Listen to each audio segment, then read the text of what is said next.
নমস্কার। আজ আছে সিংহ রাশি বা সিংহ লগ্ন নিয়ে।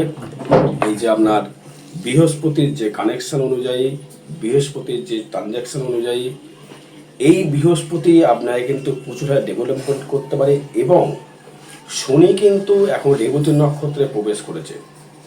এই শনি রেবতী নক্ষত্রে প্রবেশ করাতে এবং বৃহস্পতি আপনার কিন্তু দ্বাদশভাবে থাকার জন্য আপনার কর্মের জায়গায় সাফল্য অর্জন আপনি করতে পারবেন। সাফল্য আপনি প্রচুর পাবেন, কর্মের জায়গা থেকে সাফল্য পাবেন। কিন্তু মানসিক দিক থেকে ডিপ্রেশন বা টেনশন কিন্তু প্রচণ্ডভাবে বাড়তে পারে।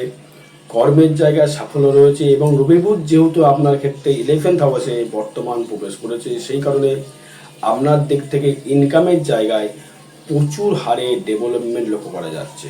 অর্থনৈতিক পরিকাঠামো বলে, ব্যবসা ক্ষেত্রে, কর্মে যে যা কর্ম করছেন সেই কর্ম থেকেই কিন্তু সাফল্য অর্জন আপনারা করতে পারবেন। সিংহ রাশি বা সিংহ লগ্নের ক্ষেত্রে আপনার দ্বিতীয় শনি দৃষ্টি করছে, আপনার ষষ্ঠ পতি সপ্তম পতি, সেখান থেকে আপনার আর্থিক আর্নিং অবশ্যই করে হয় ব্যবসা করে। যে ব্যবসা করুন না কেন, আপনার যে কোনো ব্যবসা করুন, যে লোহা হোক, তামা হোক, পেট্রোল হোক, কাঠ হোক, স্টিল হোক, বা আপনি কোনো অ্যাস্ট্রোলজি করুন, বা কোনো ডাক্তারি করুন, বা আপনি কোনো রকমভাবে সোনার কাজে কাজই করুন, বা দেখা গেলে আপনি কোনো নার্সিংহোমে ট্রেনিং করছেন বা নার্সিং করছেন, তাদের ক্ষেত্রেও বলছি ভালো রকম ইনকামের জায়গা থাকছে। আত্মীয় পরিজনের সহিত কিন্তু মতানৈক্য ঘটবে। আবার কিন্তু কোনো বন্ধু বান্ধবের সহিত কিন্তু সন্দেহ ঘটবে। ঘটাবে হচ্ছে কি, এই দেবগুরু বৃহস্পতি না, এই ঘটাবে কিন্তু হচ্ছে রবি প্লাস বুধ। কারণ দ্বিতীয় পতি সে থাকছে একাদশে। এই একাদশে থাকার জন্য হঠাৎ করে ইনকাম কিন্তু আপনার ক্ষেত্রে কিন্তু হবে। এবং কর্মের জায়গা থেকে কিন্তু প্রাচুর্য লাভ কিন্তু করতে পারবেন।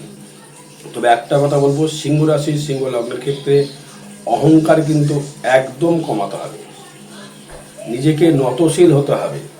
যদি বৃহস্পতির সান্নিধ্য যদি পেতে চান, আপনাকে নত হয়ে গুরু জ্ঞান নিতে হবে। যদি ভাবেন যে আমি সব জানি, আমি সব করি, আমি সর্বকিছু, তাহলে কিন্তু আপনি কিচ্ছুটি করতে পারবেন না। নত জানু হয়ে করতে হবে, তবে আপনি এর থেকে সাফল্য জায়গা আপনি পাবেন।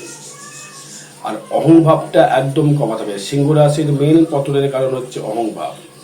এই অহংকার যতদিন থাকবে আপনার ভেতরে, আপনাকে পতন কিন্তু অনিবার্য। কিন্তু সেই টাইম কিন্তু আপনি পেরিয়ে চলে আসবেন, তখন আর ভাববেন না কেন করলাম। সে আপনি যে কর্ম করুন না কেন, যে বিজনেস করুন না কেন, যে কর্মের সঙ্গে আপনি যুক্ত থাকুন না কেন, ভেতরে অহংকার যে ভাবটি কমাতে হবে। তবেই কিন্তু আপনি এই শনি যেহেতু ঠাঁয়া আপনার ক্ষেত্রে চলছে, আপনি জানেন শনি ঠাঁয়া কিন্তু আপনার এখনও চলছে। ওটা কাটবে হচ্ছে 23 জুন 2027। এবং বৃহস্পতির যে গুরুর যে জায়গাটি, সেখান থেকে একটা সাফল্যের একটা জায়গা থাকছে। নতুন করে কর্মের যোগাযোগ আপনি পাবেন। সেটা আপনাকে দেখতে হবে, আমি কীভাবে কর্মটা করলে আমি গুছিয়ে উঠতে পারবো, কীভাবে কর্মটা করলে আমি সাকসেস পাবো। হঠকারিতা সিদ্ধান্ত একদম নেওয়া যাবে না। পারলে হাজারবার ভাবুন, ভেবে নিয়ে কর্মের সঙ্গে যোগাযোগ স্থাপন করুন। কারণ একাদশ ভাবটাকে যে সাকসেস যে দিচ্ছে রবি বুধ, লগ্নপতি একাদশে থাকা মানে তার ক্ষেত্রে সাকসেস। এবং সেখানে কিন্তু রাহু দৃষ্টি করছে। তার মানে হঠাৎ করে প্রাপ্তি, হঠাৎ করে কর্মপ্রাপ্তি, হঠাৎ করে ইনকাম পাবেন। তবে লটারি কিন্তু বলিনি, লটারি কাটলে কিন্তু আপনার কিন্তু হবে না। লটারি একদম কাটা যাবে না। টিকিট বা শেয়ার মার্কেট কোনো রকম অর্থ বিনিয়োগ করা যাবে না। আর দেখা গেলো আপনি কোনো স্টুডেন্ট পড়াচ্ছেন, স্টুডেন্টের বিজনেস, ধরুন আপনি কোনো কোচিং ক্লাস করেছেন, সেখান থেকেও কিন্তু আপনার কিন্তু একটা ভালো মুনাফা ইনকাম করবা, মানে জ্ঞান বিক্রি করা। এবং যেহেতু দ্বাদশে থাকছে আপনার যে বৃহস্পতি, সেই জন্য আপনার রোগের যে মানে মৃত্যু, রোগ বা আপনার কর্মের যে ধরো কর্মের রোগ হতে পারে, বা আপনার শারীরিক ফিজিক্যালের যে রোগ হতে পারে, তার থেকে যে আপনি মুক্তি পাবেন, মোক্ষ লাভ করবেন, সেটাও কিন্তু আপনার দ্বাদশ ভাব থেকে কানেক্ট করবে। তো সেই বৃহস্পতি আপনার সেই ষষ্ঠ ভাবকেই দৃষ্টি করছে, সপ্তম দৃষ্টি দিচ্ছে। এবং আপনার পঞ্চম দৃষ্টি দিচ্ছে কিন্তু আপনার 4th হাউসকে, এবং নবম দৃষ্টি দিচ্ছে কিন্তু আপনার 8th হাউসকে। তার মানে এই বৃহস্পতি আপনার যে 8th হাউসকে দৃষ্টি দেওয়া মানে হচ্ছে আপনার আয়ু বৃদ্ধি করছে, রোগ থেকে আপনাকে মুক্তি লাভ করাবে। আবার এই সপ্তম দৃষ্টিতে আপনাকে কিন্তু কর্মের জায়গায় সাফল্য অর্জন করাবে। হয়তো সিংহ রাশি কিন্তু দেখছেন, হয়তো অনেকেই সন্তান নিয়ে দুশ্চিন্তায় বেশি ভুগছেন। মায়েদের ক্ষেত্রে বলছি, বাবাদের ক্ষেত্রে বলছি, সিংহ পুরুষ মহিলাদের ক্ষেত্রে বলছি, তারা কিন্তু সন্তান যেন আর কারোর হয় না, সন্তান নিয়ে পাগল হয়ে যায় সিংহ রাশি। সে এটা যারা মহিলা যারা আছে, যারা মা, তাদের ক্ষেত্রে বলছি, তার সন্তান করে তার জীবন শেষ। সন্তানের জন্য পারলে তার হাত বের করে দিয়ে দেয় এমন ভাব। আর সেই সুযোগ কিন্তু সন্তানরা কিন্তু তার ক্ষেত্রে কিন্তু নিয়ে নেয়। বাবাদের ক্ষেত্রে, পিতাদের ক্ষেত্রে বলছি না, মাতৃদের ক্ষেত্রে বলছি আমি। সেই সন্তান তখন কিন্তু তার আপনাকে ইউজ করবে। আমার মা আমার সব বলে সব কিছু দেয়, মা আমায় সব কিছু দিয়ে দেয়, মা আমার সব কিছু করে, এই যে জায়গাটি, সে কিন্তু মাকে এত ইমোশনাল টর্চার করলো, মা সব কিডনি বেঁচে দিয়ে দিল। এটা কিন্তু সিংহ কিন্তু করে। এটা কিন্তু একদম করবেন না, বলে সন্তান কিন্তু নিজে হাতে নিজে কিন্তু বিগড়ে ফেলবেন। কারণ পঞ্চমতি রয়েছে দ্বাদশে, আপনাকে সুযোগ কিন্তু নেবে সন্তান নিজের জ্ঞান গরিমার জায়গা থেকে, কিন্তু সেখান থেকেও কিন্তু আপনাকে কিন্তু তৈরি হতে হবে।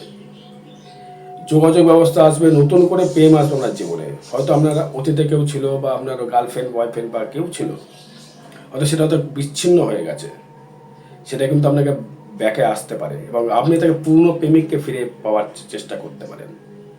নতুন ভালোবাসা করে সুযোগ সুবিধা আপনার ক্ষেত্রে কিন্তু পাবেন। কর্মের মাধ্যমে একটা যোগাযোগ সৃষ্টি করবে। শয্যা সুখটা করে কিন্তু হবে। শয্যা সুখ বলতে গেলে নিশ্চিন্তে ঘুমাতে পারবেন, নিশ্চিন্তে আপনি ইষ্টকে ডাকতে পারবেন, নিশ্চিন্তে আপনি কর্মকে প্রাধান্য দিতে পারবেন।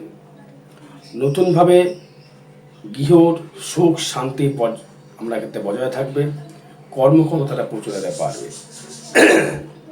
আয় ভাবটা কিন্তু প্রচন্ড শুভ যাচ্ছে। আয় ভাবটা সিংহ রাশি সিংহ লগ্নের ক্ষেত্রে আয় ভাবটা শুভ। বাড়িতে আত্মীয় সমাগম ঘটবে, এবং আপনার যদি হাজব্যান্ড ওয়াইফের মধ্যে কিন্তু সিংহ রাশির মধ্যে ম্যাক্সিমামটাই কিন্তু বন্ডিং খুব খারাপ হয়। কারণ সিংহ রাশির ক্ষেত্রে বন্ডিং খারাপ হওয়ার একটাই কারণ, এদের সেই অহমিকা। এরা নিজের মতটাকে শ্রেষ্ঠ মত সবসময়ের জন্য মনে করে, কাউরির মতটাকে সে প্রাধান্য দিতে চায় না। যেহেতু সপ্তমে থাকছে রাহু, দাম্পত্য কলহ জায়গা থেকে রয়েছে, আপনার জন্য দেখা গেল আপনার হাজব্যান্ড বা ওয়াইফ সর্বস্ব আপনার জন্য করছে, তার জন্য সেই যদি আপনাকে কিছু করতে হয়, তখন আপনি সেটা কিন্তু দিতে চাইছেন না বা করছেন না, তখন তো লেগে যাবে কিন্তু দাম্পত্য কলহ। তাকেও বুঝতে হবে সে হয়তো অর্থ দিয়ে করছে, আপনি তাকেও কত হেল্পিং করছে, হয়তো সে আপনাকে বললো আমাকে একটা অমুক জায়গায় একটা খেতে দাও বা ইয়ে, আপনি কিন্তু তখন পারলেন না, তখন কিন্তু লেগে যাবে কিন্তু সংসার অশান্তি। আপনার ওয়াইফ হয়তো আপনার জন্য সারাদিন খেটে খুঁটে আপনার জন্য খাবার রান্না করলে, এবার আপনাকে হয়তো বলে দাদা ভাই একটা বাজারটা করে নিয়ে আসো, আপনি গেলেন না, তখন লেগে যাবে অশান্তি। এগুলো করা কিন্তু একদম চলবে না। যদি শুভ সময় পেতে হয় সিংহ রাশির ক্ষেত্রে, কর্মের জায়গায় বলতে পারি চাকরি পাওয়ার যোগ রয়েছে। কারণ দ্বিতীয় পতি একাদশে, ষষ্ঠপতি শনি সে রয়েছে, অষ্টমী তৃতীয় দৃষ্টি করছে, ইন্ডিকেট করছে। এবার চাকরি পাওয়ার যোগ কিন্তু সিংহ রাশি সিংহ লগ্নের ক্ষেত্রে কিন্তু রয়েছে। বিবাহ যোগ কিন্তু রয়েছে, বিবাহ যোগ কিন্তু প্রেমজ বিবাহের যোগ কানেকশন বেশি হয়, প্রেমজ বিবাহের যোগ। এবং আপনার যে কর্মভাব থেকে যদি আসি, কর্মভাবে রয়েছে কিন্তু মঙ্গল, এবং সেখানে কিন্তু শনি দৃষ্টি, মানে আপনার দশমপতি মঙ্গল, নবমপতি মঙ্গল সে থাকছে আপনার ক্ষেত্রে দশমে, এবং সেখানে শনি দৃষ্টি, মানে তার মানে কি হলো, আপনার বিজনেস করতে গিয়ে কর্মের জন্য হয়তো বিদেশে আপনার ক্ষেত্রে যেতে হতে পারে, বা সেই জন্য কর্মলাভও আপনার হতে পারে। একটু স্ট্রাগল দেবে, কিন্তু কর্মপ্রাপ্তি কর্মলাভ আপনার ক্ষেত্রে কিন্তু অবশ্যই করে হবে। সেই মঙ্গল আবার দৃষ্টি করছে লগ্নে বা রাশির মতো, মাথা গরম প্রচণ্ড হলো, তবে চর্মরোগ, স্কিন ডিসিজ, আপনার স্পন্ডিলাইসিস, কোমরে ব্যথা, নার্ভের সমস্যা, এগুলো সিংহ রাশি সিংহ লগ্নের ক্ষেত্রে কিন্তু আসবে।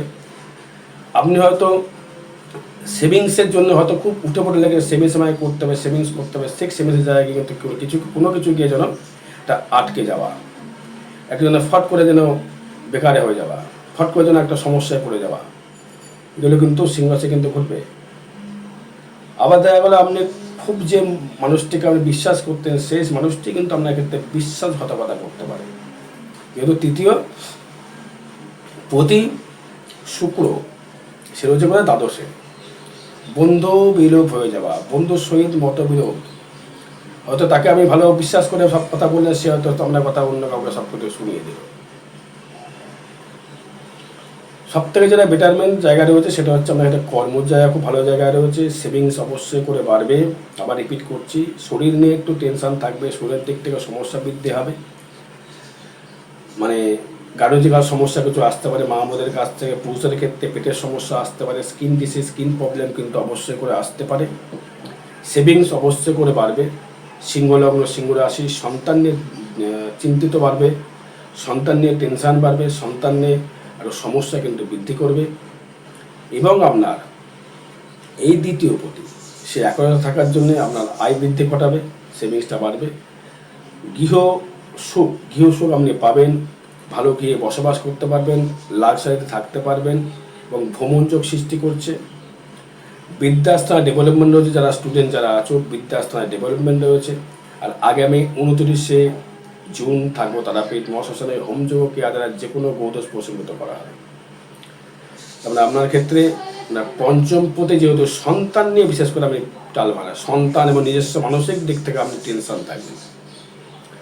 ইনকামটা বাড়বে, কর্মের জায়গায় খুব চাপ বাড়বে, কর্মের জায়গায় প্রচুর প্রেশার হবে, কর্মের জায়গায় প্রচুর কর্ম দ্বারা আপনাকে অর্থ রোজগার করতে হবে। হয়তো লেবার পাচ্ছেন না, একটা সমস্যা এটি সেটি লেগে থাকবে। রোগ থেকে মুক্তি লাভ পাবেন।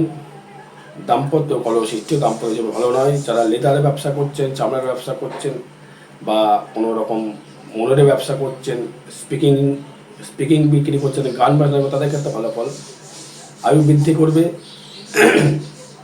ভাগ্যভাবটা শুভ ফল দেবে, ভগবান শুভ ফল দেবে। করভাব দূরবর্তী স্থান থেকে আমরা কর্মপ্রাপ্তি হবে, লোকালিটি কর্মপ্রাপ্তি হবে না। আয়ভাবটা খুবই শুভ, ব্যয়ভাব কিন্তু মিশ্র ফল প্রদান করে, ব্যয়ভাবও খারাপ ফল দেবে না। আরও বিষয় জানতে যোগাযোগ করতে হবে। জয় মা তারা।